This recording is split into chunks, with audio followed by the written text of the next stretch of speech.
Hello guys, দেখেন একটা মূল্যবান কথা আমার এই আপু বলতেছে, বিড়ালের বাচ্চারা কীভাবে চুমাটা দিল। হ্যাঁ দেন আপুর মুখ দিয়ে শোনান একটু। আপু আপনার নাম কি? আপনার নাম কি? আমার নাম জাগেদা। জাকেদা, বাড়ি ময়মনসিং? কোন থানা? ও আচ্ছা আচ্ছা আচ্ছা, একটু বলেন তো আপু, যে বিড়ালের বাচ্চারা কীভাবে চুমা দিল একটু বলেন তো। হ্যাঁ, কুললে অনেক আদর করে একটা ঠুডের মধ্যে সমাইতেছে। পরে গাই যে কুত্তা বিলাই লইয়া তারা এই যে গাড়ির মধ্যে বাচ্চা হালায় তো তারা মার্কেটে ডুবে। পরে সে নইয়া হাইরা কয় কি কয় কলে হয়েছে, তোমার এত বাদ দিমু না তুমি করে। কেন এত এত জায়গায় সম্ভব হয়েছি, দিমু না সেবেলা কুত্তা বিলাই লইয়া মার্কেটও গেছো, আমারে মিলা আমার গাড়ির মধ্যে ফালাই হয়ে গেছো, আমারে ড্রাইভারে হাত করাইছে, কত কান্নাকাটি করছি। দেখছেন আমার আপুর দেখছে, আমার নিজেও চোখে দেখলাম যে বিড়ালরা কীভাবে চুমা দেয়। আর কিন্তু আর কোনো বাচ্চারা তাদের বাচ্চাদের ওই ড্রাইভারের কাছে রেখে যায়, সে ড্রাইভারের বাচ্চারা থুয়ে দেয়, গাড়িতে মেলা মারে রেখে দেয়। আর বিরক্ত করছে। আর লাস্টে ওই যে এই বিড়ালটারে ওর বাচ্চা বড় হয়ে কি বলেছে, বাচ্চা বড় হয়ে কোথাছে তোমার বাদ দিব না তুমি করে।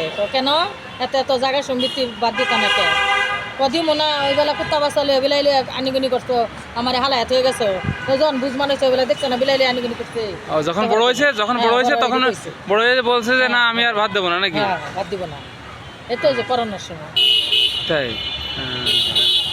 আপনি নিজের চোখে শোনা? হ্যাঁ, নিজে চোখে শোনা বাচ্চা কইতাছে। তাহলে মূল কথা আপু বললো যে মানে সব ধনী লোকেরা তাদের এই যে পোশাক কুকুর বিড়াল তাদের বেশি যত্ন করে, আর ছোট বাচ্চাদের বেশি যত্ন করে নাই, যত্ন নাই। কইলাম না যে ভালো এত মার্কেটে যা। হ্যাঁ, আসলে বাচ্চাদের ওই আদরটা বাচ্চাদের দেয় না।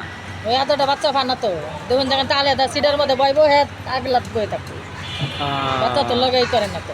দেখছেন আমার আপু, দেখেন আমার ময়মনসিংহ আপু উত্তরা থাকে, তো আমরা এই যে কিছুক্ষণ আমরা উত্তর আসলাম, তা আপুর মুখ দিয়ে নিজে শুনলাম এবং আমি নিজেও দেখলাম যে আসলে কি কাহিনী দেখেন।